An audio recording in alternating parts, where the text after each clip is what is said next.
Voces, ecos y secretos. Cada relato es una pista, cada episodio un misterio. Bienvenido al lugar donde las historias criminales cobran vida y nada es lo que parece.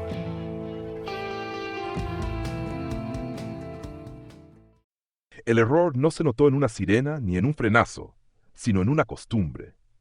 3 golpecitos de linterna contra el marco de una puerta, un ademán que parecía protocolo. En los inviernos del interior, cuando el asfalto brilla como agua y los hombros de la carretera se disuelven en neblina, los gestos sustituyen a las credenciales. Una banda reflectante deshilachada puede parecer oficio. Un imán con luz ámbar sobre la cabina de un pickup puede parecer amparo. En los formularios, la tinta repite horas limpias. 19:31, 10:44, 22. Nadie firma. Nadie recuerda haber dicho que sí. Junto al río, la malla oxidada suena con el viento como si alguien respirara al otro lado. Hay polvo de cal en los estribos, fibras amarillas que se adhieren a los puños de una chaqueta, un hilo rojo que no pertenece a ningún abrigo. Entre la lámpara de una biblioteca y el resplandor pálido de una presa hubo un corredor oscuro, apenas media hora en línea recta. Allí donde el agua late y la luz de carretera se fatiga, se decidió todo sin testigos. 17 de diciembre de 2003, 19:06, North Valley, Idaho. Aparcamiento de la biblioteca del North Valley Community College. Llovizna, 0 grados, aliento visible. El cielo pesaba bajo, como una lámina de estaño. Los focos del aparcamiento abrían círculos lechosos sobre el asfalto húmedo. Maren Kittredge, 19 años, cerró el cuaderno de estadística y lo deslizó en la mochila gris. El interior del coche olía a papel y menta. Encendió el motor. Los limpiaparabrisas trazaron semicírculos cansados y empujaron la llovizna hacia los bordes. En el posavasos, el teléfono reposó con la pantalla oscura. Un mensaje breve había salido 3 minutos antes. Ya voy. Sin prisa escrita, con la seguridad repetida de cada martes. El plan era simple y conocido. 36 minutos por la ruta 37, el río Salmon Fork a la izquierda cuando la curva lo permitía, el elevador viejo como aguja clavada en la llanura, la gasolinera sin tienda que sobrevivía por costumbre. Los faros abrieron un túnel en la humedad, el borde de la carretera devolvía un parpadeo de ojos fríos. La llanta pisó una franja de pintura y el volante vibró leve, como si el camino confirmara el rumbo. Salió del campus con el gesto automático de ajustar el retrovisor y dejó detrás la última isla de luz estable. El primer tramo fue inocente, un campo de fardos en sombras, una valla con plástico agitado por el viento, el anuncio de Harrow Falls Dam, Service Road Only, en letras tan austeras como el clima. Las gotas golpearon el capó con regularidad de metrónomo. En la banqueta derecha, el río no se veía aún, pero estaba. Se notaba en el aire, un frío distinto, mineral, que reptaba bajo la ropa. La ruta 37 a esas horas era un corredor de posibilidades y de nadie. Un pickup cruzó en sentido contrario y dejó atrás una estela de rocío que el vidrio atrapó en agujas. Más adelante, la gasolinera del millaje 16 presentó su marquesina apagada y una cámara negra apuntando a la nada. El elevador, con su geometría obstinada, emergió y se perdió sin ruido. Un cartel de desvío, descolorido, avisó de un bache que ya no importaba. Maren llevaba la espalda recta, como cuando estudiaba, una disciplina discreta que no pedía aplausos. En el asiento trasero, la mochila pesaba lo preciso. Cuadernos, un jersey, el llavero con una cinta azul deshilachada. En el bolsillo lateral, un recibo fresco de fotocopias marcaba 1853, tinta que aún no se había quitado la fragancia. El agua, al otro lado del terraplén, marcaba su propio idioma. El viento bajaba de la presa con un rumor grave. La luz de los reflectores, repetida cada pocos metros, creaba la ilusión de compañía. Los conos de pintura blanca parecían dedos que no señalaban nada. El tramo entre el 14 y el 18 fue un corredor estrecho, con vegetación baja pegada al hombro y huellas de freno viejas que se desvanecían en el brillo. A la altura de la carretera de servicio hacia la presa, la barandilla metálica mostraba golpes antiguos y una malla remendada. El asfalto viraba a grava con una transición brusca, una vibración corta bajo las ruedas. Un cartel pálido advertía acceso restringido. La lluvia se volvió más fina, como polvo húmedo. No hubo una decisión grandilocuente, sino una suma de minucias. El resplandor de una luz ámbar a lo lejos, La intuición de una autoridad allí donde la autoridad es apenas color y costumbre. El impulso de obedecer a la señal de seguridad más próxima, porque el invierno enseña obediencias. En invierno, las carreteras rurales persuaden sin hablar. A esa hora, en Coldwater Bend, una cocina dejaba su lámpara encendida con esa terquedad dócil de los objetos útiles. En la mesada, una taza con borde de azúcar esperaba el retorno mecánico de la puerta. Los relojes no tienen imaginación, dividen la ausencia con una paciencia matemática. En la ruta, entre tanto, el mundo se había reducido a 2 triángulos de luz blanca sobre una superficie que devolvía su reflejo. El parabrisas recogía la lluvia y la devolvía en abanicos. El aire dentro del coche estaba tibio y fijo. Fuera, la llovizna insistía como si quisiera borrar las huellas antes de que existieran. El último tramo registrado por un ojo electrónico terminó en el límite del campus. Después, ninguna cámara siguió la matrícula. Ningún ticket de café marcó un alto. Ninguna transacción indicó gasolina o descanso. La geografía de la noche llenó los huecos con silencio. El río continuó su trabajo de empujar agua contra piedra con la paciencia de siempre. Y la carretera, ese tubo de asfalto húmedo entre luces cansadas, guardó su secreto durante horas que en retrospectiva parecieron minutos. A partir de ese momento, el tiempo comenzó a pesarse con objetos inmóviles. Una silla, una lámpara, un teléfono sin respuesta. Aquí, todavía, no había búsqueda. Solo la retaradual de la certidumbre. 18 de diciembre de 2003, 22:11. Coldwater Bend, Idaho. Casa de los Kittredge. Lluvia fina, cristales empañados. La lámpara de la cocina permanecía encendida como un hábito que no discute. El reloj de pared separaba los minutos con una paciencia neutra. En la mesa, una taza con azúcar en el borde había perdido el vapor. El teléfono fijo descansaba inmóvil, sin luz de mensajes. Evan Kittredge comprobó el garaje, el buzón, el tramo breve de acera que se veía desde la ventana del salón. En el perchero faltaba el abrigo de su hija. En el cuenco metálico junto a la puerta, las llaves de repuesto seguían ahí, frías como monedas. Lo que todavía parecía un retraso razonable, empezó a adquirir la forma más áspera de una ausencia. 23:18. Ruta 37, milla 12. Oscuridad sin tráfico. El asfalto brillaba como una piel mojada. Los reflectores devolvían un pulso blanco, regular. El viento traía olor a agua, un frío mineral que no pertenecía a la lluvia. Evan condujo despacio con las luces altas y barridos cortos de linterna desde la ventanilla, como si el paisaje pudiera responderle con una señal mínima. Pasó frente al elevador viejo, una geografía tosuda en mitad de la llanura, y no vio nada más que la insistencia de lo vacío.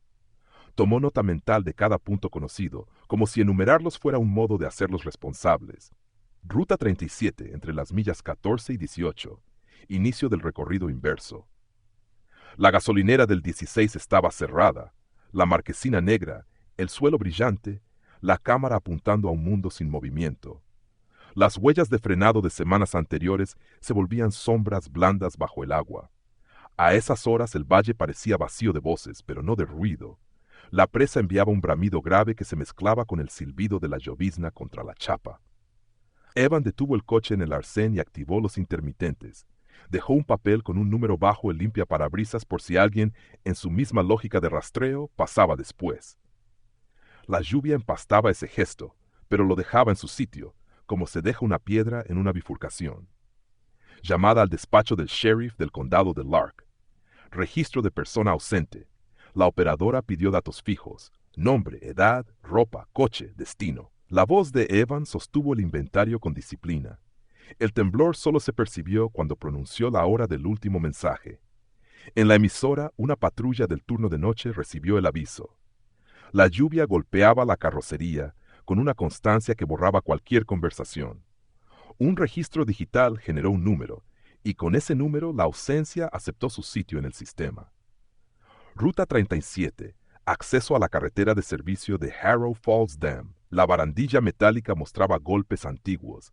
La malla había sido remendada con alambre de otro brillo. La transición de asfalto a grava fue brusca. La vibración bajo las ruedas duró lo justo para anunciar un terreno distinto, más blando, más desprotegido. Un cartel pálido avisaba de acceso restringido a personal autorizado. La lluvia cambió de textura, de aguja a polvo húmedo. El eco de la presa se hizo más claro, como si la estructura respirara. Tramo final del desvío. Hallazgo del vehículo. El coche apareció en un ángulo extraño, con las ruedas izquierdas sobre grava oscura y las derechas hundidas en un barro reciente que dejaba medias lunas alrededor de la goma. La puerta del conductor no cerraba del todo. El pestillo estaba apenas apoyado. Dentro, el orden resultaba incómodo. La mochila en el asiento trasero, un jersey doblado a medias, el teléfono en el posavasos con la pantalla apagada, ni una luz. En la alfombrilla un pañuelo fino con los bordes húmedos. No hubo olor a cigarrillo ni a gasolina, solo humedad, tela y el frío plano del plástico. Los primeros agentes marcaron el perímetro con cinta y luces intermitentes. Los focos del coche patrulla recortaron el barro en un gris lechoso. Las cámaras compactas con flashes discretos tomaron series de objetos fijos, tirador de la puerta, tablero, palanca, alfombrillas, suelo. Los guantes de nitrilo crujieron, un sonido pequeño en medio del bramido de la presa. Se fotografió la posición de los asientos, la inclinación del respaldo, la palanca en punto muerto. Se levantó la moqueta de la maletera para ver el hueco de la rueda. Nada parecía fuera de lugar, excepto el hecho de que todo estuviera allí sin su propietaria. En el exterior, la gravilla mostraba marcas blandas de una pisada reciente que la lluvia empezaba a deformar. No había rastro de arrastre ni señal de lucha evidente. Hacia la malla, un par de huellas se volvían borrosas y se perdían en un charco que había tomado la forma de un óvalo oscuro. El borde de la tela metálica vibraba con el viento y hacía un sonido que parecía voz cuando se repetía. Ese rumor fue registrado como un dato, no como un presentimiento. El agua del río se insinuaba sin mostrarse. Se medía por temperatura, por olor, por el volumen estable del ruido. Los agentes orientaron linternas hacia los márgenes, cegaron momentáneamente el carril de grava y hallaron fragmentos menores, un trocito de cinta reflectante adherido a una brizna de hierba, una escama de pintura blanca desprendida de la baranda, un insecto muerto girando en un remanso de lluvia. Nada útil por sí solo, todo potencial en conjunto. Llegada de la unidad canina y de un técnico de escena. El perro olfateó el interior del vehículo y arrojó una trayectoria breve que se dirigió al perímetro de la malla. La lluvia borró esa línea con la facilidad con que borra un dibujo con tiza. El técnico extendió lonas para proteger el suelo inmediato y colocó numeradores plásticos junto a las marcas más nítidas. No había signos de cristal roto ni de violencia inmediata en la carrocería. Se levantaron muestras de barro de las ruedas, de fibras de la alfombrilla, de polvo del salpicadero. El teléfono se embolsó en una bolsa antiestática. La llave no estaba. El coche había sido apagado con la docilidad de quien piensa reanudar la marcha minutos después. A pocos metros, el vallado presentaba un remiendo nuevo, una sección de alambres más tensos, brillante bajo el agua. En la base, la hierba aplastada formaba un rombo pequeño, del tamaño de una rodilla. Al otro lado, la tierra descendía en pendiente suave hacia un corredor de mantenimiento que seguía el curso del río. 0344. Llegada del padre al perímetro. Observación a distancia. Evans se detuvo a varios metros de la cinta. Un agente le indicó con una mano el lugar desde el que podía mirar sin contaminar la escena. No cruzó la cinta, no se movió apenas. El gesto que definía su presencia fue más práctico que dramático. Cerró la chaqueta hasta el cuello, guardó las manos en los bolsillos y concentró la vista en el coche como si fuese una pantalla susceptible de volverle algo. La lluvia convertía los minutos en un material pegajoso y frío. Las luces intermitentes teñían de ámbar los bordes del barro. 4:20. Cese temporal de la búsqueda de proximidad. Preparación de equipos para luz diurna. La lluvia no cedió, pero se hizo más fina, casi un susurro. La noche empezó a clarear por el borde de la nube, sin colores, con una claridad que no calentaba. Se registraron las coordenadas, se selló el vehículo, se planearon los próximos pasos con la economía de quien conoce la ventaja del alba. Peinar márgenes con varillas, uso de drones si el tiempo lo permitía, volver a la gasolinera del 16 con un técnico que supiera forzar las imágenes dormidas de una cámara vieja, tocar puertas de casas aisladas que miran a la 37 como a un espectáculo ajeno. En la casa de Coldwater Bend, la luz de la cocina continuaba encendida. El azúcar del borde de la taza se había disuelto. La habitación más silenciosa no era la del sueño, sino la del teléfono. En la carretera, la escena quedó sujeta con cinta amarilla que flameaba a ratos. La presa siguió entregando su rumor bajo, una respiración metálica que no pertenece a nadie. El valle preparó su paleta de grises de amanecer. Lo que ya se sabía se parecía más a un contorno que a una figura. Coche, lugar, lluvia, malla, río. El resto pertenecía a otro tramo de la historia, uno que aún no había llegado a la superficie. 19 de diciembre de 2009-30. Estructura ferroviaria abandonada sobre el Salmon Fork. Tormo de niebla baja, escarcha en los travesaños, aire que raspaba al respirar. Las cuadrillas llegaron con un orden casi silencioso, como si la mañana exigiera pasos amortiguados. La orilla ofrecía una geometría simple: barro oscuro, carrizos aplastados por el peso de noches sucesivas de lluvia, una línea parda en el talud que señalaba el máximo reciente de la crecida. Debajo de la estructura, el río desaceleraba su pulso y dejaba pequeños remansos de piel inmóvil donde flotaban hojas, insectos, astillas de madera. El sonido de la presa, constante y grave, marcaba una base que hacía olvidar el reloj. En ese paisaje de grises y metales se organizó la búsqueda con la economía de un rito: cordón primario, varillas, peinado por cuadrículas, numeradores plásticos listos en una caja de herramientas que había visto inviernos parecidos. El hallazgo se produjo en un borde de limo compactado, allí donde la corriente, al bajar, había abandonado su carga. El cuerpo yacía de costado, ligeramente recogido sobre sí, con la ropa adherida en pliegues pesados. La piel mostraba el tono que la literatura policial describe sin adjetivos. El cabello, sujeto por el agua y la arcilla, quedaba unido en hebras que no permitían distinguir longitudes. Las manos, al verse, explicaron más de lo que uno hubiera querido. En ambas muñecas se insinuaban marcas limpias, paralelas, de un material rígido, no ancho. El dibujo blanco alrededor, más pálido que el resto, indicaba un tiempo suficiente de presión. En el cuello, una huella uniforme y oblicua daba la impresión de una cuerda que no había sido improvisada. La ropa conservaba partículas que parecían traducir un trayecto: arenilla fina, pequeñas escamas de pintura, 2 o 3 fibras sueltas que la lluvia no había arrastrado. Se estableció el perímetro secundario y se trabajó sin apuro inútil. La cámara registró series desde ángulos repetidos. El técnico de escena enmarcó las tomas con una disciplina de catálogo.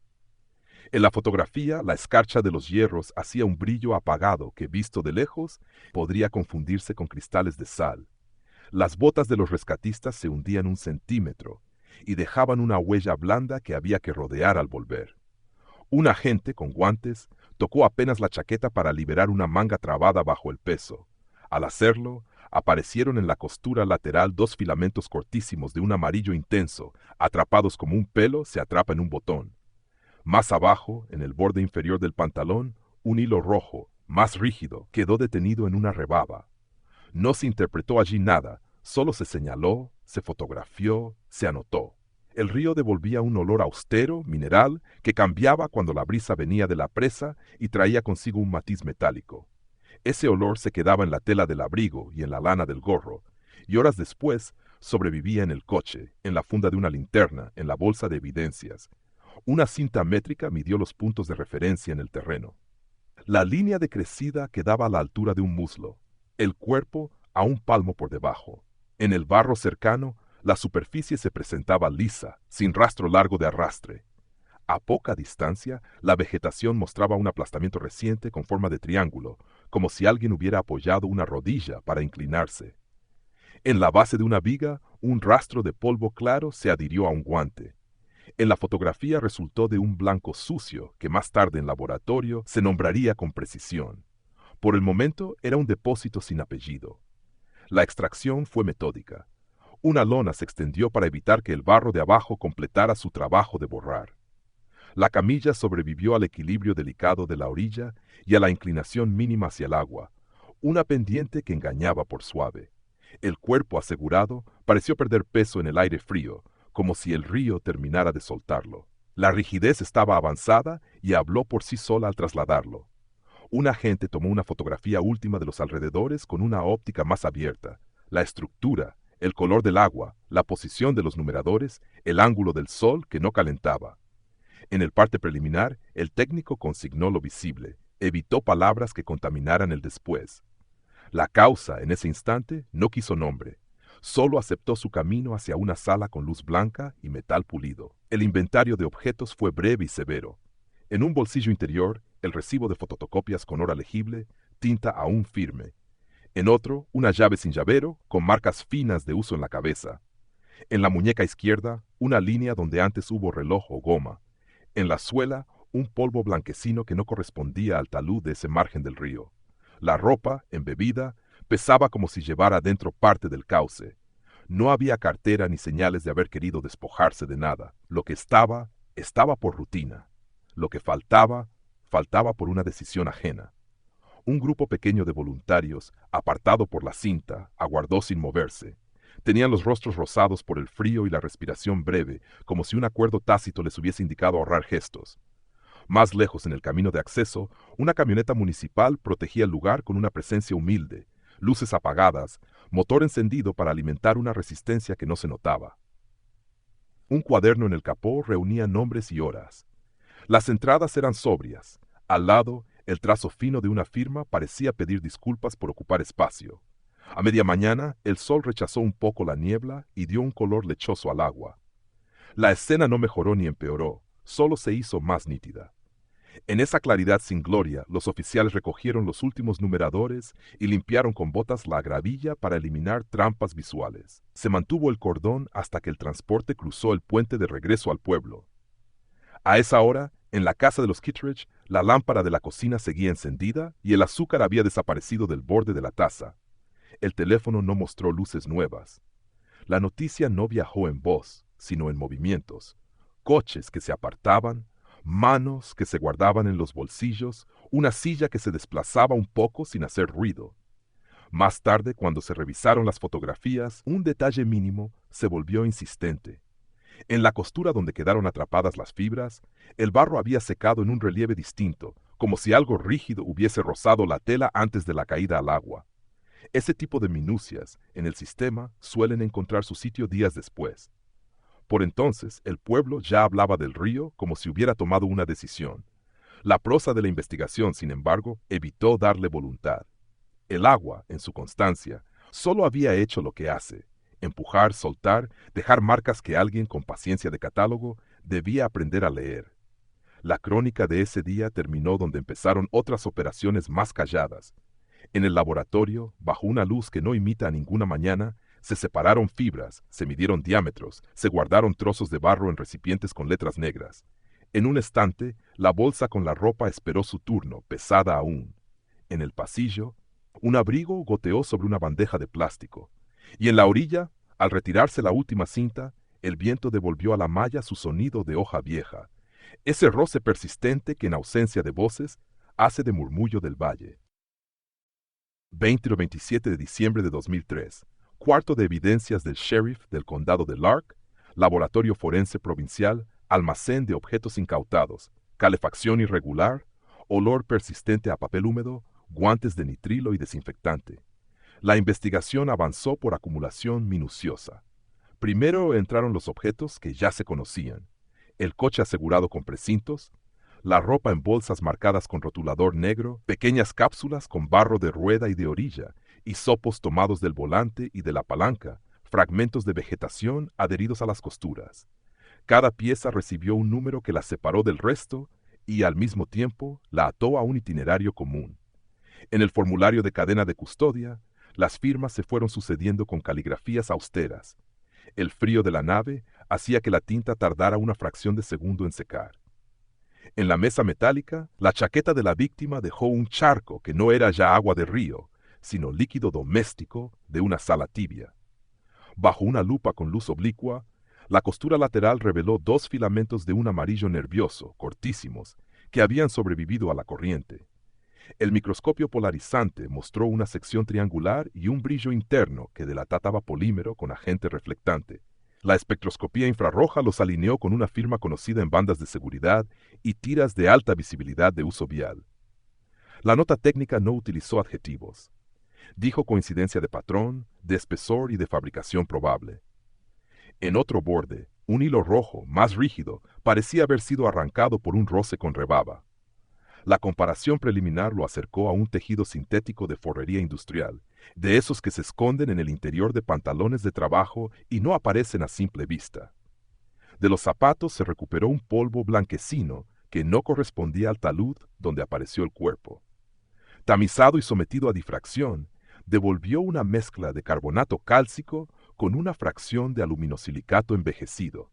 Esa combinación, según un técnico que había trabajado en obras ferroviarias, era frecuente en balasto antiguo y en zonas de carga donde el material se pulveriza con el uso. No fue una conclusión, apenas una dirección. En el mapa de la zona, con lápiz blando, se marcó la vía abandonada que cruzaba a pocos metros de la estructura donde el río desaceleraba. En el teléfono, aún inservible, el técnico de electrónica rescató una constancia simple: batería agotada sin eventos posteriores al mensaje de salida del campus. No había llamadas, no había itinerarios de navegación, no había rastro de manos ajenas en forma de intentos fallidos de desbloqueo. Esa ausencia dijo algo que a veces tarda en escucharse. El tiempo de lo sucedido había sido corto o decidido con rapidez. El llavero extraviado no apareció ni en el coche ni en la orilla. La llave suelta, con marcas de uso finas en la cabeza, planteó la posibilidad de un gesto interrumpido. La puerta semiabierta del vehículo, observada de nuevo en las fotografías nocturnas, parecía menos anómala que antes. El pestillo a medio camino, una prisa o una falsa sensación de regreso inmediato. Las marcas en las muñecas encontraron eco en otra mesa. La piel mostraba surcos regulares, sin mordidas, con límite limpio. En el laboratorio, sobre una cuerda de polipropileno de 3/8 de pulgada tomada del depósito municipal para comparar diámetros y torsiones, el relieve del ator de la extrusión ofreció un dibujo que no era único, pero sí reconocible. El nudo que dejó su firma en el cuello por la angulación descartó correas blandas y cintas improvisadas. Se fotografió el trenzado para futura referencia. En una arista de esa cuerda de ensayo, una escama microscópica de barniz adherida sirvió luego para demostrar que el polímero en el borde de una fibra de la chaqueta podía haberse rozado con algo similar. Por entonces, solo se colocó en un dossier bajo el rótulo de posibilidad. Las entrevistas con otras mujeres que transitaban la Ruta 37 antes de la noche de la desaparición permitieron dibujar un patrón que no dependía de la memoria brillante, sino de hechos repetidos. 2 estudiantes describieron, semanas atrás, una escena fija: una luz ámbar en el techo de un pickup, una parada cortés en el arcén, una advertencia sobre una supuesta falla menor, la invitación insistente a orillarse en un apartadero junto al agua. Coincidían en la prenda de abrigo, en el gesto breve de revisar una lámpara trasera, en 3 toques de linterna contra el marco antes de pedir que bajaran la ventanilla. Se preservó la sobriedad de la prosa, testimonio concordante, no aún identificación. En el margen del informe alguien dibujó, sin intención de metáfora, 3 puntos. Los cuadernos de la llamada asistencia vial, consultados en la oficina del condado, mostraron una pulcritud que, a fuerza de uniforme, empezó a resultar incómoda. Las anotaciones de esa franja horaria, 19:31, 19:44, tenían el mismo grosor de trazo, la misma presión, la misma inclinación. El estilete de la tinta se había comportado como en una sesión única. No había firmas de conductores ni números de matrícula. En otros días, en cambio, se veían errores, borraduras, pequeñas torpezas humanas. Se solicitó el registro de tráfico de la Ruta 37 a contrastar tiempos. Hubo desfases. La suma de esas pequeñas diferencias no formó una verdad, pero sí una sospecha con contornos. Una figura que empezaba a sostenerse sola. El fragmento de plástico encontrado en la pequeña escoriación de la palma derecha, recogido en la autopsia, resultó ser policarbonato transparente con microestrías que nacían en paralelo. Ese material podía pertenecer al lente de un foco portátil, de los baratos que se venden en ferreterías y que usan tanto aficionados como brigadas de apoyo. Se listaron los comercios de la zona que vendían ese modelo con carcasa clara, se consultaron remisiones antiguas y pedidos por catálogo. La lista no ofreció nombres, solo cantidades y fechas. El color de la luz ámbar sobre el techo del pickup se alimentaba a menudo a través de un imán. En los estantes del depósito de obras públicas descansaban varios, con cables retorcidos y marcas de polvo. Uno presentaba una astilla en el borde de la carcasa. No se tocó. Se comparó la geometría de la astilla con la lesión. La conclusión quedó guardada en una carpeta separada, a la espera de ponerle propietario a un objeto genérico. El recibo de fotocopias, con hora 18:53, funcionó como clavija. En torno a ese minuto fijo, los tiempos de carretera se adjudicaron con la prudencia de quien conoce la inexactitud de la memoria. El tramo del campus al desvío de la presa admitía 17 a 22 minutos a esa hora, con lluvia. En el arco de 19:15 a 19:40, las anotaciones del cuaderno de asistencia vial recogían las 2 detenciones sin firma. Un supervisor, con la incomodidad corriente de abre sus archivadores a extraños, reconoció que los turnos nocturnos se organizaban de manera laxa, con aspirantes a voluntarios y personal eventual. Nada ilegal en el papel, una vaguedad útil en la práctica. En la mesa de mapas, 3 rotuladores de colores señalaron trayectorias superpuestas. En azul, el recorrido probable de la víctima. En rojo, los apartaderos junto al agua con acceso restringido. En amarillo, los sitios donde se habían recibido llamadas anónimas anteriores sobre un conductor que, con modales correctos, detenía a mujeres solas por supuestas cuestiones de seguridad. La superposición no fue absoluta, pero dejó un corredor evidente. La presa, con su rumor constante, volvía a estar en el centro del dibujo, menos por significado que por geografía. Hubo, en esos días, una tensión contenida que no se expresaba en golpes de mesa, sino en gestos mínimos. Una mano que giraba una tapa de bolígrafo sin darse cuenta, la frente apoyada un segundo en el vidrio frío de una ventana, un abrigo húmedo que nadie se tomaba el tiempo de colgar bien. El sheriff prefirió que la comunicación con la prensa fuera escueta, apenas lo necesario para sostener la ayuda de voluntarios en los peinados de margen. En otra parte de la ciudad, alguien de una redacción local preparó un montaje sobre paradas no oficiales y riesgos previsibles en carreteras secundarias. Ese movimiento, todavía ajeno al expediente, empezaba a rodear la historia con luces que no provenían del laboratorio. El cierre de la semana dejó más precisión que certezas. Las fibras amarillas se alinearon con una banda reflectante rota, las rojas con una forrería industrial poco común en tiendas minoristas. El polvo de las suelas habló de un lugar que no era la orilla inmediata donde el río devolvió el cuerpo. La cuerda probable acotó un tipo y un uso. Los cuadernos de asistencia tan ordenados revelaron su fragilidad. La suma no hizo un nombre, pero levantó una forma. Bastó por entonces para orientar la mirada hacia quienes de noche vestían prendas con bandas de alta visibilidad, montaban luces ámbar sobre cabinas y llamaban a la prudencia con una linterna que antes de cualquier palabra golpeaba 3 veces el metal. 28 de diciembre de 2003, 18. Estudio de Cavill 6, North Valley. Cielo limpio tras días de lluvia, aire frío que entraba por la rampa de carga. El plató no tenía la grandilocuencia de las cadenas grandes. Un fondo móvil con fotografías del río y de la valla remendada junto a la carretera de servicio bastó para construir el relato.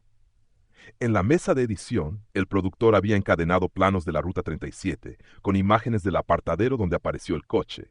Los conos aún mostraban marcas de barro.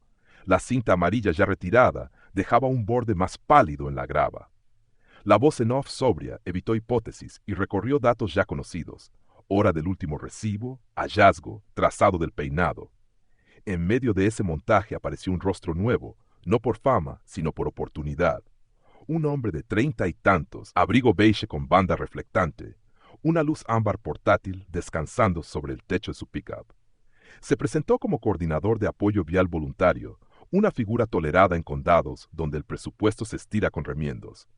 Su presencia ante la cámara no buscó protagonismo. Se limitó a estar.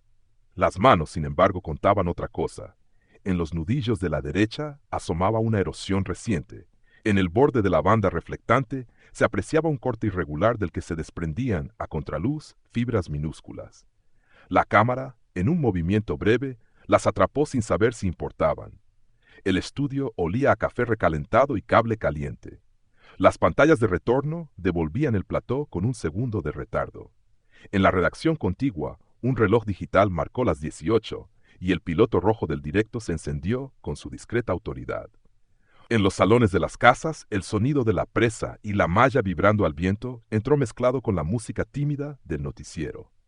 La ciudad, acostumbrada a noticias menores, encontraba en ese recuento una familiaridad incómoda. En el paisaje mostraban su propia geografía, en la cronología su propio ritmo de invierno. 18:27. Centralita del sheriff. Los cuadernos de guardia cambiaron de textura.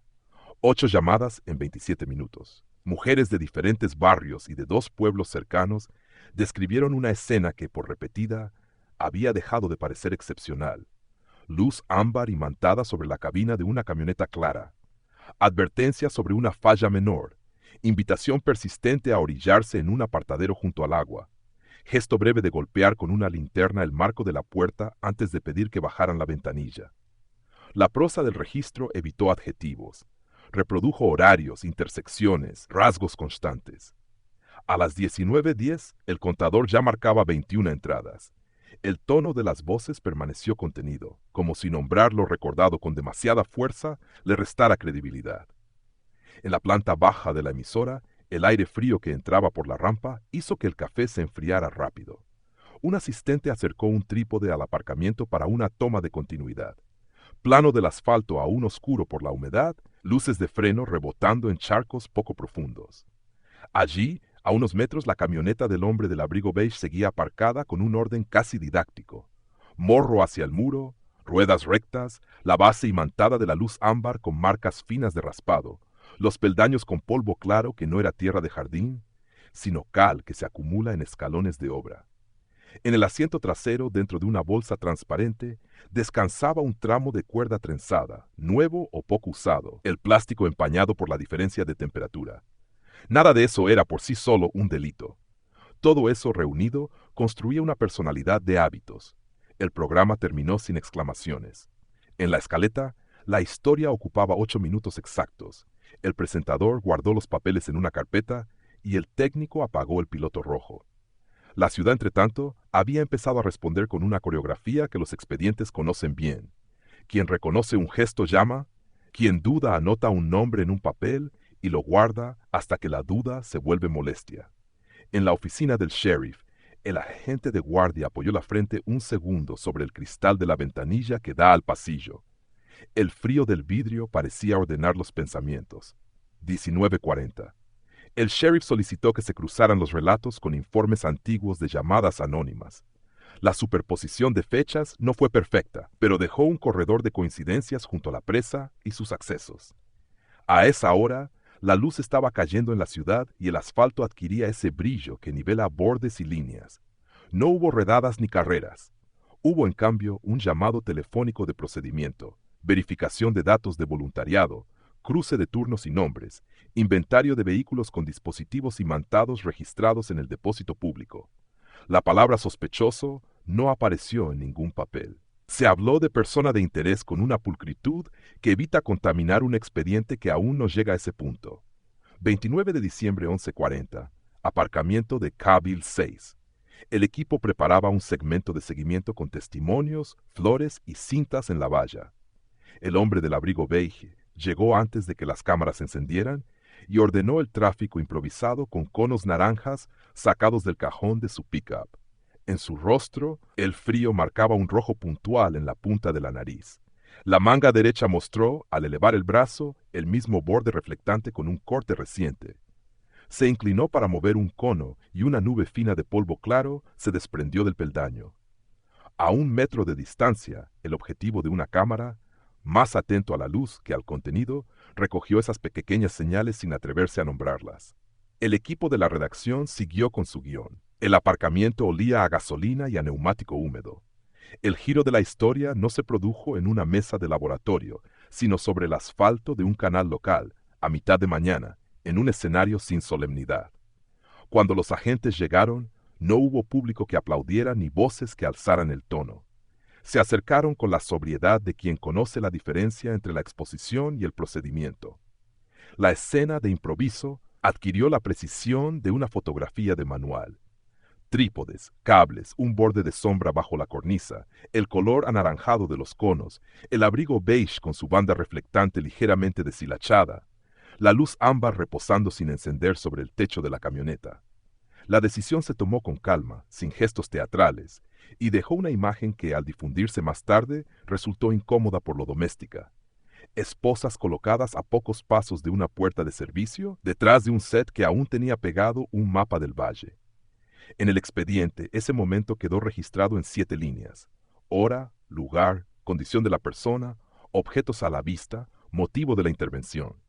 En la memoria de quienes estuvieron allí, el detalle que persistió fue más modesto: el sonido breve del metal al cerrarse, confundido con un portazo detrás del decorado, el olor a cinta adhesiva que se usa para fijar cables al suelo, el murmullo lejano de un ventilador industrial. Lo extraordinario viajó oculto en una rutina de plató. La tarde avanzó con un orden burocrático. En la nave del sheriff, el abrigo beige fue guardado en una bolsa con cierre hermético. La banda reflectante, fotografiada a escala, la luz imantada, colocada sobre una mesa con tapete de caucho. El polvo claro de los peldaños, recogido con cuidado para no perder lo que no se ve. Se solicitaron al canal las imágenes brutas de la jornada anterior, no por la edición, sino por los márgenes. A veces el detalle útil se esconde en un segundo que el guión descarta. En la ciudad, los teléfonos dejaron de sonar como si el acto de nombrar hubiera cumplido su cuota. Quedó un silencio distinto, el que se instala cuando una figura difusa empieza a adquirir nombre sin que nadie lo pronuncie en voz alta. Hubo quienes pensaron que el río devolvía más que cuerpos, que empujaba también historias hacia la superficie. La crónica evitó esas atribuciones. Prefirió consignar el orden de los hechos: un programa local, una secuencia de llamadas concordantes, una presencia registrada con cierta claridad, una intervención discreta en un aparcamiento donde el asfalto aún retenía humedad. Lo demás, a partir de ese punto, se desplazó hacia habitaciones con luz blanca y mesas de borde romo. Afuera, en la ruta 37, la tarde cayó pronto y los reflectores volvieron a repetir su pulso frío sobre la pintura. La malla junto al acceso de servicio, al vibrar, recuperó su sonido metálico, ese roce leve que desde los primeros días acompañó el relato sin pretender interpretarlo. Marzo de 2004. Tribunal del Condado de Lark. La sala olía a madera barnizada y a un detergente cítrico que dejaba en las manos una película fría. Los bancos, con marcas antiguas de anillos de boda en los respaldos, recibieron a un público moderado que no habló. El invierno ya gastado se quedó en los abrigos plegados sobre las rodillas. En la mesa central, un archivador con cierres metálicos sostenía el esqueleto de la causa: fotografías, actas, informes técnicos, bolsas numeradas. La prosa que allí descansaba evitaba verbos enfáticos. La contundencia venía por acumulación, como si la verdad se revelara por cansancio. El primer bloque se pareció a un inventario de minucias. La chaqueta extraída del río apareció en imágenes nítidas, seca ya, bajo una luz blanca que no perdonaba texturas.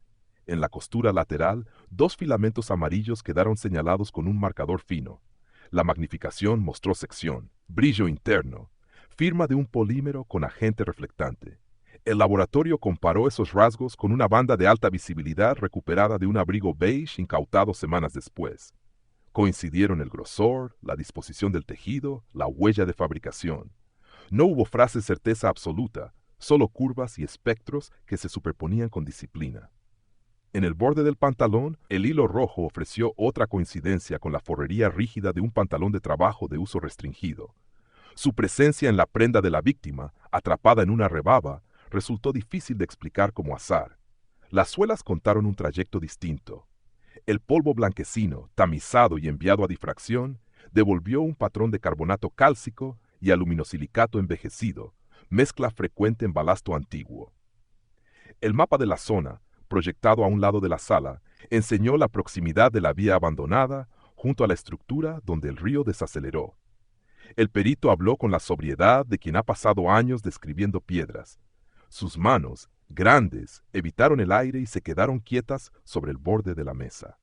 El nudo que dejó su marca en el cuello se reconstruyó con cuerda de polipropileno de 3/8 de pulgada. La torsión del trenzado, el relieve de extrusión, la manera en que la presión imprimía surcos paralelos encontraron eco en las marcas de las muñecas. En una fotografía ampliada apareció, a un lado del trenzado, una escama microscópica de barniz. Días después, esa escama dialogó con otra, adherida al borde de una fibra de la chaqueta, como si 2 superficies hubieran hablado al rozarse en un punto breve del trayecto. Los cuadernos de asistencia vial llegaron como una pieza ajena de papelería. En el papel, las horas 19:31 y 19:44 de la noche de la desaparición compartían el mismo pulso de tinta, la misma presión de mano. En otras jornadas se veían titubeos, correcciones, signos de prisa. En esa franja, en cambio, la caligrafía parecía dibujada en una sola sentada. No hubo nombres de conductores ni matrículas. Las palabras persona de interés circularon con cautela en los pasillos. No aparecieron en voz, pero se acomodaron en las cejas de quienes repasaban los folios. Las llamadas que llegaron tras el programa local de Cabil 6 se depuraron con paciencia. Se descartaron coincidencias fáciles y se cuidaron los márgenes de error. Persistió, sin embargo, un patrón que no dependía del sensacionalismo: luz ámbar imantada, advertencias sobre una falla menor, invitación a orillarse en un apartadero junto al agua, 3 toques breves de linterna en el marco de la puerta.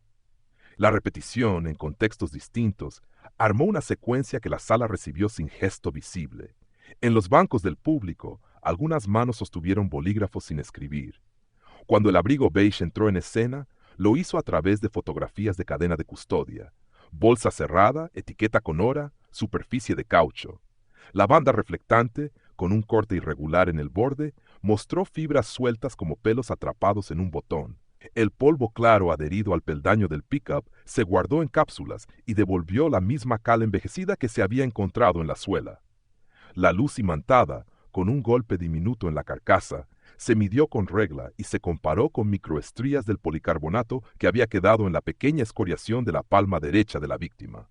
La coincidencia se formuló sin énfasis, pero se entendió. Calder Rask escuchó las enumeraciones sin interrumpir.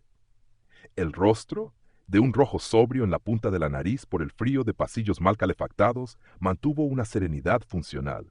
Sus manos apoyadas mostraron en los nudillos un tono distinto, resto de una erosión que el tiempo había apagado sin borrarla. Su abrigo, colgado en otra sala, ya solo existía en papel brillante y en números de referencia. La defensa trabajó con escepticismo metódico.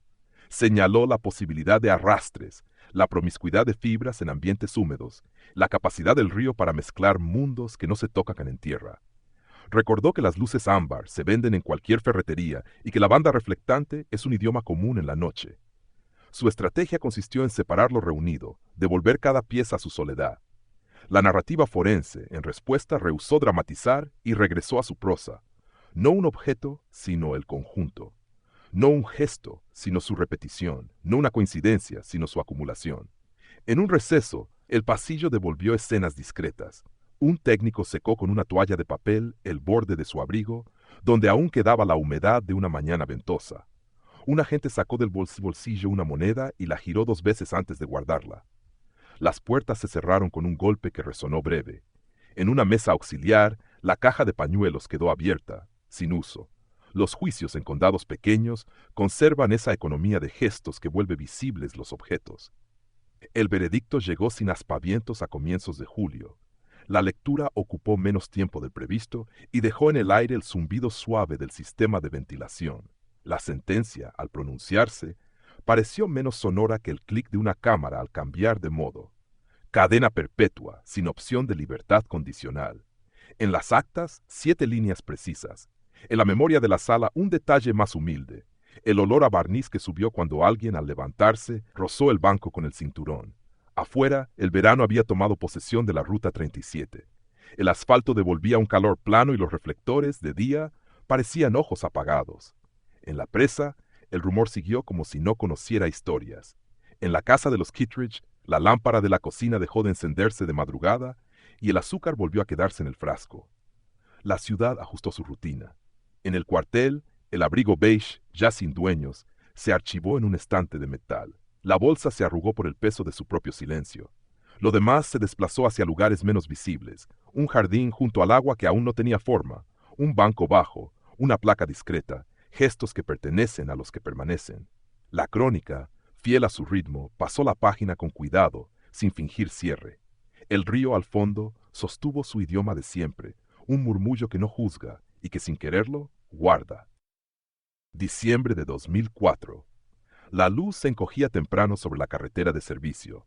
A la altura donde la grava cedía y empezaba el talud, el municipio instaló una banca baja y una placa discreta. Dos arbustos de sauce todavía jóvenes enmarcaban el metal. La cinta con el nombre, empapada por la mezcla de nieve y llovizna, se pegaba al alambre de la valla y oscurecía su color hasta volverse de un rojo marrón. El río mantuvo su rutina de empujar agua contra la infraestructura. La presa detrás respiró con el sonido que había acompañado a la historia desde el principio. La línea de máximo nivel dejó su trazo fino, casi un lápiz, sobre la tierra húmeda. No había flores frescas aquella tarde, solo un envoltorio de celofán opaco con gotas dentro, como si la intemperie conservara una última intención. La gente llegó sin anunciarse, en intervalos que no respondían a horarios. Algunos se detenían apenas unos minutos, otros repasaban el lugar con una paciencia tímida, como si quisieran confirmar que la orilla seguía en su sitio. Nadie tocó la placa. Una mujer dejó una vela corta protegida por un vaso de vidrio. La mecha se sostuvo hasta que el viento la inclinó y la apagó sin dramatismo. En la valla, la malla vibró y volvió a producir ese roce de hoja vieja que el valle, por costumbre, confundía con palabras. Con cada ráfaga, los sauces prometieron sombra futura. La ciudad acomodó su calendario con la sobriedad del interior. En el campus, la biblioteca instituyó un pequeño fondo para copias y libros de textos caros. El recibo con el que se había clavado la hora de salida quedó guardado en un expediente que ya no se consultaba, salvo por obligación. En el tablero de anuncios, una hoja nueva indicaba jornadas de seguridad vial.